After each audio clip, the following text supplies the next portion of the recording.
getting to this Fed story, a lot of people are hailing this as a big, big deal, and I think it's a moderately sized deal. The Federal Reserve will take steps to bolster the economy if you believe they have the power to do this. And this is of some controversy, both on the left and the right, depending on which economist you talk to. Nevertheless, the Fed chair has announced that at the very least they're accepting explicitly their dual mandate, which is to provide price controls and deal with unemployment. So the Fed will continue, or at the very least has set new benchmarks, which is they will continue to ease monetary policy and hold down interest rates until the unemployment rate falls to 6.5%, or inflation looks like it's likely to exceed 2.5%. Up to this point, the only thing the Fed has at least publicly said that they're interested in is maintaining a 2% inflation rate. It said it would buy $45 billion in Treasury bonds a month on top of the $40 billion a month that's already buying in mortgage bonds. The theory is this will flood the markets with money, reduced interest rates on a wide range of differing loans, and this will supposedly stimulate borrowing.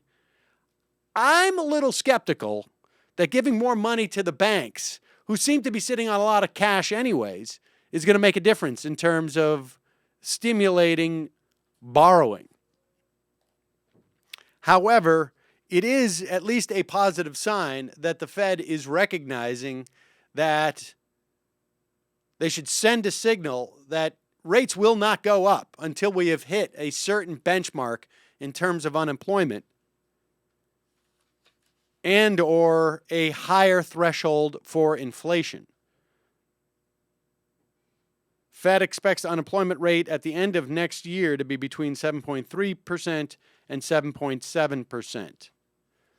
There are economists out there who say what we really should be doing is aiming for a 3 or 4% inflation rate, and we shouldn't be using unemployment, rather employment, as a measure in which the Fed to change its disposition.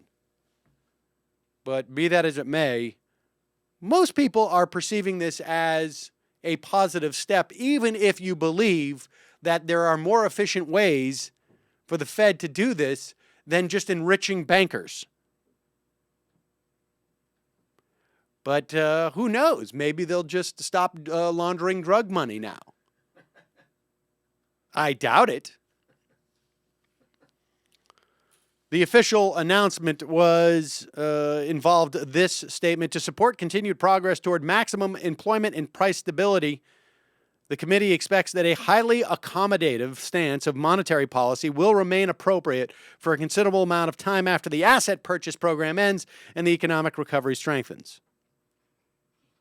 So, in other words, we're going to keep buying bonds, and we're going to recognize that we have this dual mandate, and we're going to maintain this disposition until we get to a certain threshold for employment. So, supposedly what will also happen is, with a higher inflation rate target of 2.5%, you've got certain investment vehicles will look a little bit less attractive, and investors will go out and pursue a slightly more risky strategy to raise their rates of return. I don't know what's going to happen. So, but that's that. Maybe we'll have somebody on down the road to talk about that incredibly dry, but apparently very relevant new policy.